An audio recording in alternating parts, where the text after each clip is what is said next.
আমার বাংলাদেশি ভাই বোনেরা, আপনারা সবাই কেমন আছেন?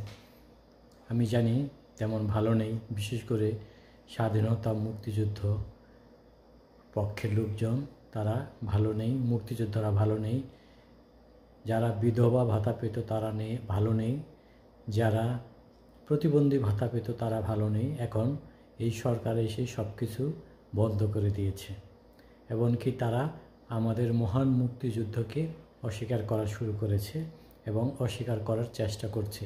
এরই পরিপ্রেক্ষিতে তারা নাকি এখন আর 16ই ডিসেম্বর তেমনভাবে পালন করবে না, কোথাও নাকি আলোকসজ্জাও করা হবে না।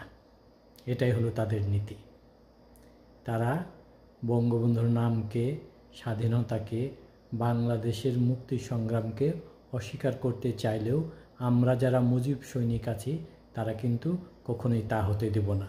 সুতরাং যারা বঙ্গবন্ধুর পক্ষে, স্বাধীনতার পক্ষে এবং আমার সোনার বাংলার পক্ষে, তারা অবশ্যই আমার সাথে থাকবেন এবং আমার ভিডিওতে লাইক ও কমেন্টস করবেন।